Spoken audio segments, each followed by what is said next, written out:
할렐루야. 하나님의 은혜와 평강이 함께 하시기를 주의 이름으로 축원합니다. 오늘은 심판 너머에 계신 구원자 하나님이라는 제목으로 함께 말씀을 나누도록 하겠습니다.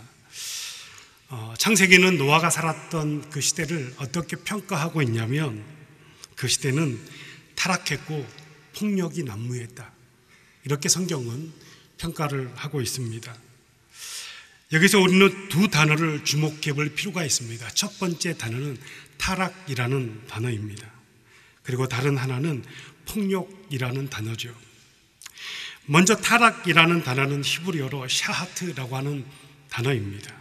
그 단어는 하나님과의 관계에서 벌어진 일, 즉 우상 숭배와 어떤 관련이 되는 그런 일들을 말하는 겁니다. 그러니까 노아가 살고 있었던 그 시대는 어떤 시대였냐?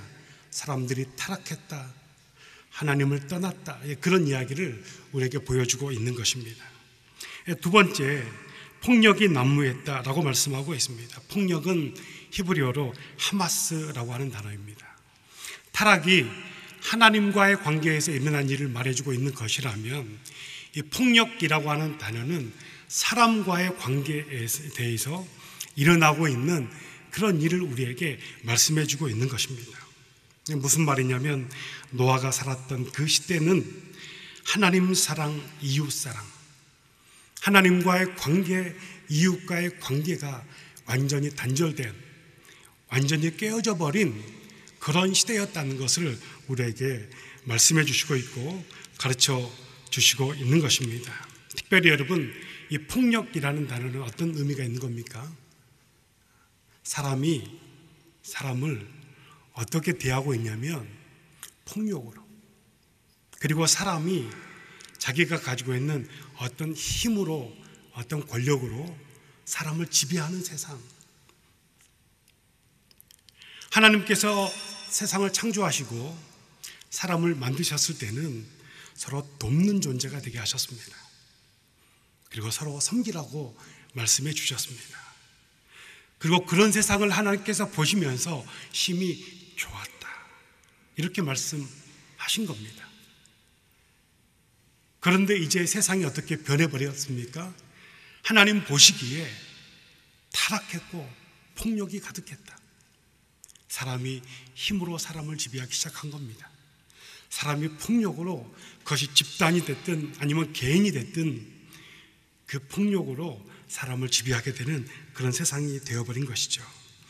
여러분, 종교와 신앙의 차이가 있습니다.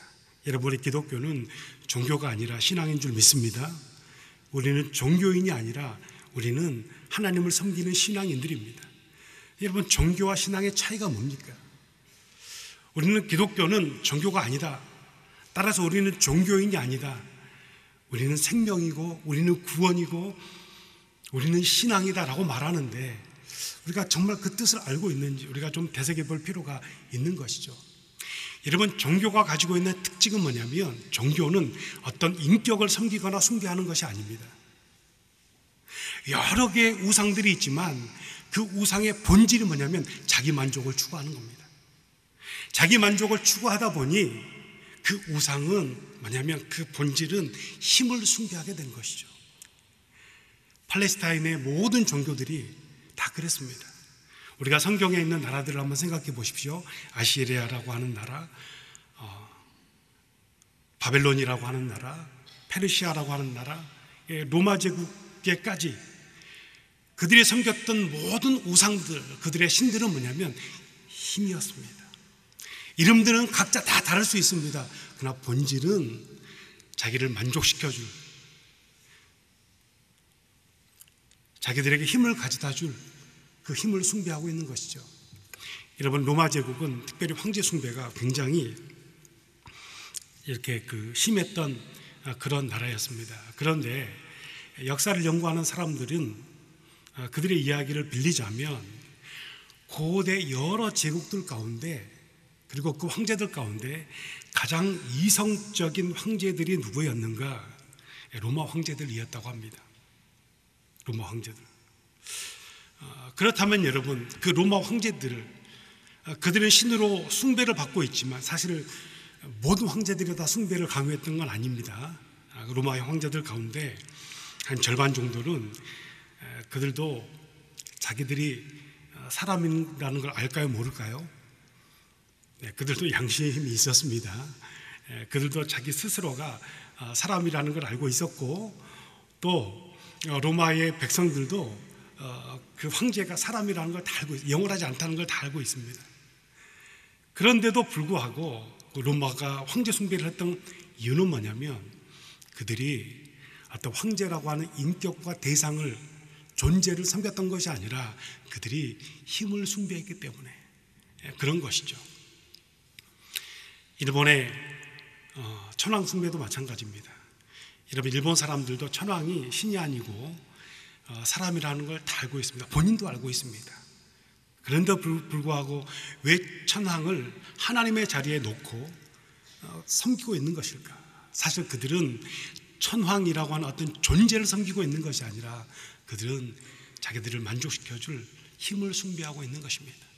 이것이 여러분 종교의 본질입니다. 신앙은 무엇입니까? 특별히 기독교 신앙의 본질은 힘에 있지 않습니다. 기독교 신앙의 본질은 존재, 인격이신, 우리 가운데 우리를 만나시기 위해서 임마누엘로 우리를 찾아와 주신, 우리를 지배하고 우리를 다스리는 존재로 오신 것이 아니라 우리에게 구원을 주고 영생을 주고 우리를 섬기시기 위해서 오신 우리 주 예수 그리스도, 그분을 믿는 것, 그분을 예배하는 것, 여러분, 이것이 신앙입니다. 저는 저와 여러분이 그 믿음으로 나아갈 수 있게 되기를 주의 이름으로 축원합니다. 그런데 노아가 살았던 시대는 어떤 시대였는가? 타락했다. 하나님과의 관계, 폭력이 난무했다. 힘으로 사람이 사람을 지배하는 그런 세상이 되어버렸다. 그래서 하나님께서 세상을 심판하시게 되었다라고 우리에게 말씀해 주고 있습니다. 이제 하나님께서 노아에게 방주를 만들라고 말씀하십니다. 여러분, 우리는 흔히 교회를 방주로 비유합니다. 그래서 우리가 기도할 때 교회가 이 시대의 구원의 방주로서의 역할을 감당할 수 있게 해달라고 우리가 그렇게 기도하고 있는 것이죠. 그렇다면 여러분, 방주로서의 교회는 어떤 교회일까요?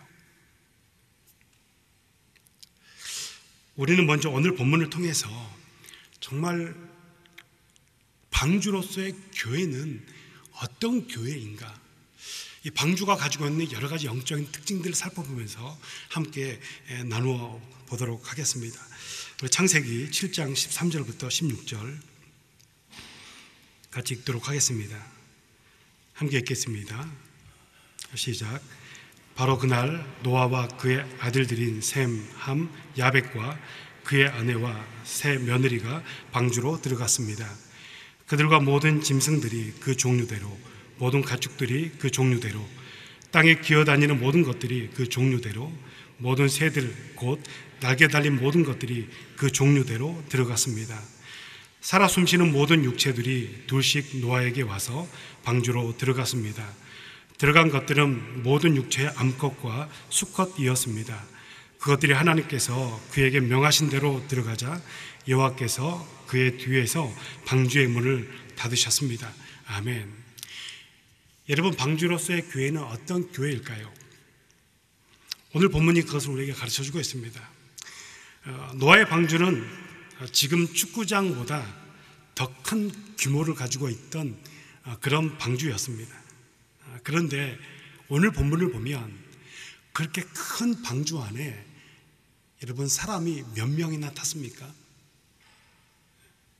쉽게 정리하면 노아 한 가족, 축구장보다 더 큰 공간인데 거기에 탄 사람들은 고작 8명밖에 되지 않았습니다. 반면에 방주 안에 있던 다른 모든 공간은 뭘로 채워졌습니까? 다른 모든 생물들, 살아 숨쉬는 다른 모든 생물들로 그 남은 방주의 공간이 다 채워졌습니다. 무슨 말입니까? 여러분, 노아의 방주는 단순히 사람만 살리는 배였는가? 하나님께서 사람만 살리자고 방주를 만들으라고 말씀하셨는가? 그렇지 않다는 것입니다. 그 방주 안에는 물론 사람도 있었습니다. 노아의 가족이었습니다. 8명입니다. 그런데 다른 모든 공간은 다른 생명체들로 채워졌습니다. 여러분, 거기서 노아의 가족들이 할 수 있는 일, 또 해야만 했던 일은 뭘까요? 사실 성경에도 나와 있는데 노아와 그 가족들은 그 다른 동물들에게 먹이를 주는 일, 그리고 배설물을 깨끗하게 치워주는 일, 그리고 계속 비가 왔기 때문에 홍수가 진행되고 있었기 때문에 그 생물들이, 동물들이 혹시 어디 아프지 않는지 계속 그들을 이렇게 돌아보는 일, 그런 일들을 했을 것입니다. 그러니까 여러분, 그 노아의 방주는 섬김의 장소였고, 그 노아와 그 가족들에게는 헌신의 장소, 봉사의 장소였다는 것을 우리에게 말씀해 주고 있는 것이죠. 제가 무슨 말씀을 드리고 싶은 거냐면, 여러분, 방주는 사람만 살리는 곳 아닙니다. 사람도 살립니다. 그런데 세상도 살립니다. 모든 생명체, 이 생태계, 자연 모든 만물을 회복시키는 공간이 바로 노아의 방주였습니다. 그 방주는 얼핏 보면 사람이 중심이 되어 있는 것 같지만, 그러나 본질적으로는 생명이 중심이 되어 있는 공간. 사랑하는 여러분, 저는 우리 교회가 사람 중심의 교회가 아니라 생명이 중심이 되는 그런 교회로 더 나아갈 수 있게 되기를 주님의 이름으로 축원합니다. 이것이 바로 방주로서의 교회, 사람도 살리지만 세상도 살리기 때문에, 그래서 교회가 세상의 희망이 되는 것이고, 자연도 회복시키고 모든 생태계를, 모든 만물을 다 살게 하는 것이기 때문에, 그래서 교회가 세상의 대안이 되는 그런 모습을 우리에게 보여주고 있는 것입니다. 두 번째, 여러분, 방주를 만들었던 주요 재료가 뭐였습니까? 나무였습니다. 번역본에 따라서 잣나무라고도 하기도 하고 전나무라기도 하는데, 그것보다 중요한 것은 방주가 나무로 지어졌다는 것입니다. 뭐 아래부터 모든 사방이 다 나무로 되어 있었습니다. 모든 것들이 나무로 되어 있기 때문에, 여러분, 우리가 그걸 좀 비유로 생각해 보면 그 방주는 뭡니까? 숲입니다. 숲. 생명의 숲이죠. 방주는 구원의 숲이었습니다. 그리고 그 숲은 하나님께서 만들라고 지시하신, 명령하신 하나님의 숲이었습니다. 여러분, 숲은 어떤 곳입니까? 우리가 숲을 생각하면 이렇게 잔디가 쫙 펼쳐져 있는데, 거기 큰 나무, 멋들어지게 보이는 큰 나무 하나가 이렇게 딱 서 있습니다. 우리 보기에는 너무 좋죠. 아름답습니다. 그런데 우리는 그걸 가리켜서 숲이라고 말하지는 않습니다. 숲은 크고 작고 강하고 연약한 모든 것들이 함께 어우러져 있는 곳, 때로 우리 눈에 보기에 잘 정리가 되어 있지 않는 것 같아 보일 수도 있습니다. 그런데 그 모든 것들이 어우러져 있으면서 연결되어 있는 곳, 서로 영향을 주고 생명을 주고받는 공간, 여러분, 그것을 가리켜서 우리가 숲이라고 말합니다. 저희 교회는 그 새가족이 오시면 만남의 잔치를 합니다. 새가족분들을 초청해서 함께 이렇게 축복하고 이렇게 나누는 그런 자리입니다. 그런데 그 순서 안에 꼭 있는 것이 뭐냐면 교육자 특송이 있습니다. 그때 저희들이 부르는 곡이 주님의 숲이라는 곡입니다. 제가 가사를 좀 이렇게 말씀드리면, 어느 날 문득 당신이 찾아온 푸르는 저 숲 속에 평온하게 쉴 수 있는 곳을 찾아 당신이 지나온 이 거리는 언제나 낯설게 느껴. 그 어디에도 평화 없네, 참 평화 없네. 그렇지만 당신의 앞에 펼쳐진 주님의 숲에 당신이 찾아온다면 숲은 두 팔을 벌려 그렇게도 힘들어했던 당신의 지친 어깨가 이젠 쉬도록, 편히 쉬도록 주님의 숲에서. 할렐루야. 제가 노래도 잘 부를 수가 있는데 하지 않겠습니다. 여러분, 우리가 이 곡을 부르는 이유가 뭘까요? 어쩌면 교회에 처음 오시는 분들은 많이 힘들었을 것입니다. 물론 정말 처음 예수님을 믿어서 교회에 오신 분들도 있겠죠. 왜 왔겠습니까? 살면서 고난을 만난 겁니다.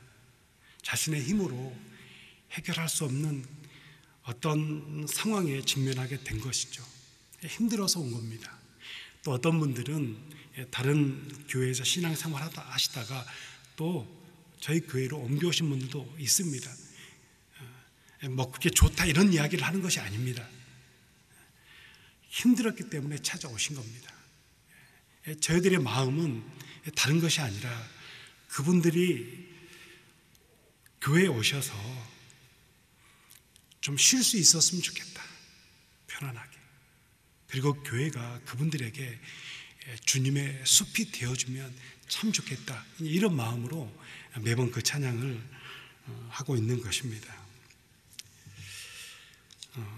여러분, 김난도 교수님이라고 하는 분이 있는데 서울대 교수님이십니다. 이 교수님 한번 우리 목계사관학교에 오셔가지고 강의를 했던 적도 있으신데 이 교수님께서 서울대학교 신입생 입학식 때 이런 강의를 하신 적이 있습니다. 어떤 내용이냐면 세계에서 가장 높은 산이 어디냐는 것입니다. 우리가 다 알고 있는 것처럼 에베레스트 산, 세계에서 가장 높은 산이죠. 그러면서 그 에베레스트 산이 세계에서 가장 높은 이유에 대해서 물었습니다. 그 이유가 뭘까? 그 에베레스트 산이 히말라야 산맥 안에 있기 때문에.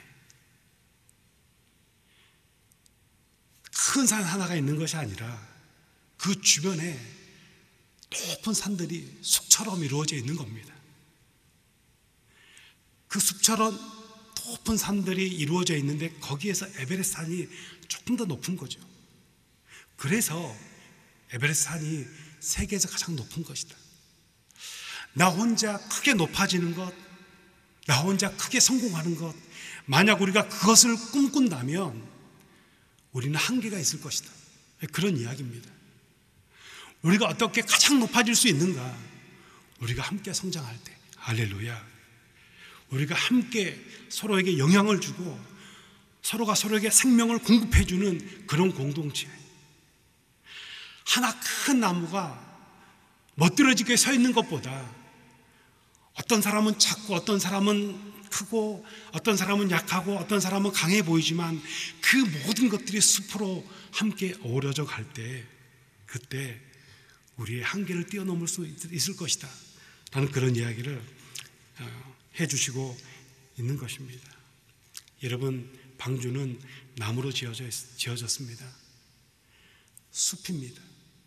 하나님께서 만들어주신 생명의 숲이고 구원의 숲입니다. 그래서 그 방주 안에 있었던 사람들은 계속 홍수가 있었음에도 불구하고 쉴 수 있었고 살 수 있었던 것입니다. 여러분, 방주로서의 교회는 어떤 교회입니까? 하나님의 숲이 되는 겁니다. 세 번째, 여러분, 방주의 특징은 뭐냐면 여러분, 방주가 배가 아니라는 사실입니다. 여러분, 방주는 배가 아니라 네모난 나무 상자입니다. 히브리어로 보면 테바라고 하는 단어인데, 이 테바라고 하는 단어가 어디에 또 사용되고 있냐면 그 모세의 갈대 상자, 여러분 그 모세의 갈대 상자도 테바입니다. 그러니까 모세의 갈대 상자와 이 그 방주는 사실 같은 것입니다. 같은 것. 배가 아니라 상자였기 때문에 그 노아의 방주는 키와 돛이 없었습니다. 여러분, 키는 뭡니까? 사람의 힘으로 그 배의 방향을 결정하는 도구입니다. 돛은 사람의 힘으로 배의 속도를 결정하는 도구이죠. 그런데 여러분, 방주에는 배의 키와 돛이 없었습니다. 무슨 말입니까? 사람이 방향과 속도를 결정하지 않는다는 것입니다. 방주는 그냥 물이 흘러가는 대로 떠내려가는 그것이었습니다. 그렇다면 누가 그 방주의 방향을 결정하는가? 누가 그 방주의 속도를 결정하는가? 사람의 힘이 아닙니다. 누가 결정하십니까? 하나님께서 결정하시는 겁니다. 여러분, 지금까지 창세기의 역사를 보면 사람이 하는 일마다 어떻게 됐습니까? 다 망했습니다. 다 실패했습니다. 그러니까 사람은 새로운 역사를 시작할 수도 없고, 사실 새로운 역사를 뭔가를 계획할 수도 없는, 그런 자격도 없는 존재가 여러분 사람인 것이죠. 방주는 키와 돛이 없습니다. 사람이 조종할 수 없습니다. 사람이 제어할 수 없습니다. 어떤 사람이 힘으로 추진력을 만들어 가지고 그 속도를 만들어낼 수 없는 공간이 바로 그 방주였습니다. 그 모든 것을 누가 하시는가? 하나님이 하시는 겁니다. 그래서 여러분, 희망은 어디에 있는 겁니까? 그 희망은 하나님께 있는 것. 그 방주는 뭘 말씀해 주고 있는 것입니까? 전적인 하나님의 은혜. 이것이 바로 방주가 갖고 있었던 영적인 특징이었습니다. 사랑하는 여러분, 저는 우리 교회가 그런 구원의 방주로서의 역할을 잘 감당해내는, 또 저와 여러분이 하나님 앞에 교회가 되어서 그런 사명을 잘 감당해낼 수 있게 되기를 주의 이름으로 축원합니다. 이제 창세기 8장을 함께 보도록 하겠습니다. 창세기 8장은 이제 새로운 시작에 대해서 우리에게 말씀해 주시고 있습니다. 우리 15절부터 19절의 말씀 함께 읽겠습니다. 시작. 그때 하나님께서 노아에게 말씀하셨습니다. 너는 내 아내와 내 아들들과 내 며느리들과 함께 방주에서 나와라. 너와 함께 있던 모든 생명들 곧 새들과 짐승들과 땅 위에 기는 모든 것들을 데리고 나와라. 그것들이 땅에서 수가 불어나 새끼를 많이 낳고 땅 위에 번성할 것이다. 노아가 그 아들들과 그 아내와 그 며느리들과 함께 방주에서 나왔습니다. 모든 생명들 곧 모든 짐승과 모든 새와 땅에서 기는 것이 다 그 종류대로 방주에서 나왔습니다. 아멘. 여러분, 계속 반복되어지고 있는 표현이 뭡니까? 방주에서 나왔다라는 말씀입니다. 오늘 함께 읽었던 본문을 요약하면 이런 겁니다. 이제 하나님께서 노아와 그 가족들, 그리고 그 방주에 태웠던 모든 생명체들 방주에서 나오라 말씀하시는 겁니다. 우리가 좀 여기서 한 가지 살펴봐야 될 부분이 있습니다. 여러분, 하나님은 노아에게 방주를 만들라라고 말씀하셨습니다. 그렇죠? 두 번째, 하나님은 노아에게 그 방주로 들어가라 라고 말씀하십니다. 여러분, 한 가지 제가 좀 질문하겠습니다. 하나님께서 방주를 만들으라고 말씀하신 여러분 목적이 뭘까요? 방주를 만드는 것이 목적일까요? 아니면 방주에 들어가는 것이 목적일까요? 그렇습니다. 방주를 만드는 데 목적이 있는 것이 아닙니다. 하나님께서 방주를 만들으라고 말씀하신 것은 그 방주 안으로 들어가는 데 목적이 있는 것입니다. 방주를 만들어 가지고 전시하려고 했던 것이 아닙니다. 그 방주 안으로 들어가는 것. 우리 신앙에 여러 가지 좀 생각해 봐야 될 부분이 있다라고 생각합니다. 하나님께서 방주로 들어가게 하십니다. 그런데 오늘 본문에 보면 이제 하나님은 노아에게 그 방주에서 나오라고 말씀하십니다. 방주는 너무 좋은 것입니다. 구원의 장소입니다. 생명의 장소입니다. 하나님의 숲입니다. 거기 있으면 안전할 수 있습니다. 그런데 하나님은 더 이상 거기 있지 말고 이제 방주로 해서 나오라고 말씀하고 있는 것이죠. 여러분, 왜 방주에서 나오라고 말씀하고 계시는 겁니까? 방주에서 나오지 않으면 새로운 역사가 시작되지 않기 때문입니다. 다시 말해서 오늘 본문은 하나님께서 방주에 나오라고 말씀하신 것은 이제 새 일을 시작하시겠다. 다시 하나님께서 새 창조의 역사를 만들어 가시겠다라고 말씀하고 있는 것입니다. 그런데 그 새 창조의 일이 어떻게 가능할까? 창세기 8장 1절 자막을 통해서 함께 읽겠습니다. 시작. 하나님께서 노아와 그와 함께 방주 안에 있던 모든 들짐승과 가축을 기억하시고 땅에 바람을 보내시니 물이 줄어들었습니다. 아멘. 하나님께서 노아와 그와 함께 방주 안에 있던 모든 들짐승과 가축을 기억하셨다. 하나님께서 그들을 기억하셨다라고 말씀하고 있습니다. 지금 홍수로 물이 온 세상을 다 뒤덮었습니다. 다 끝난 것입니다.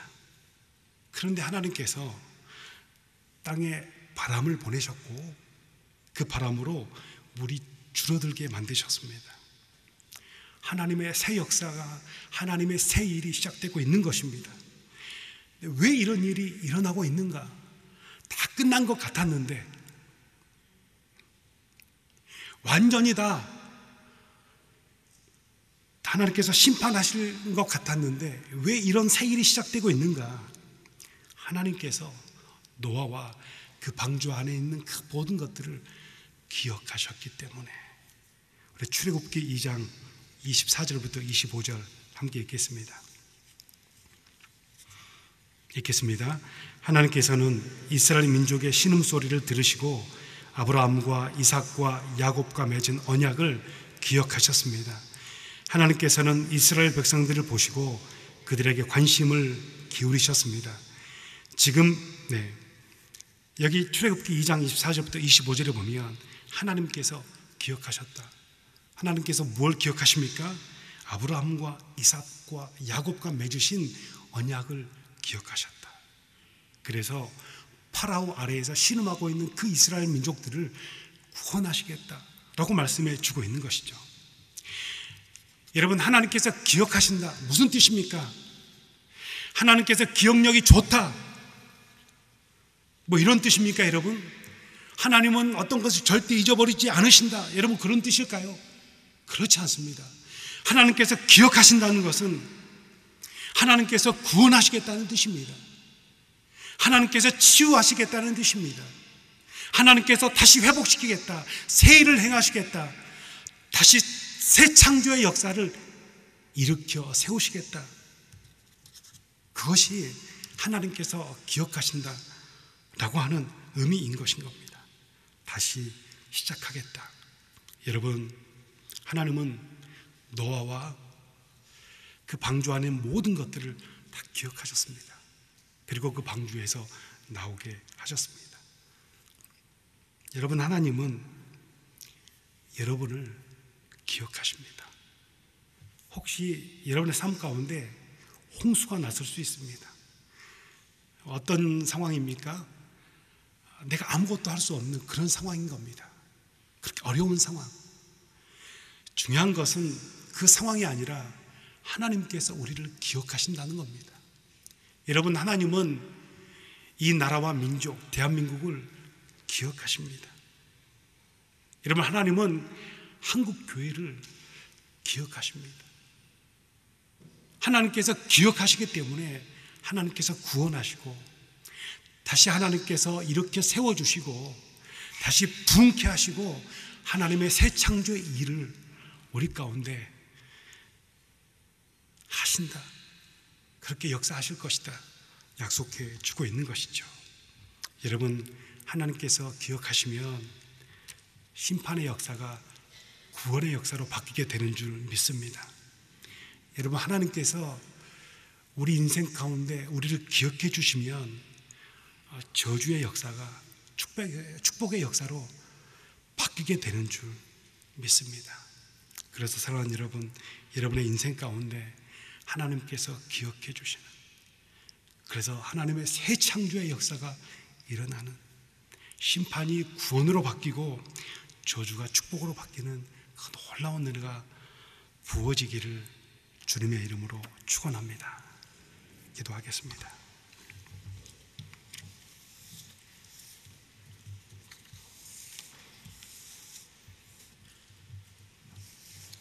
하나님, 은혜를 감사합니다.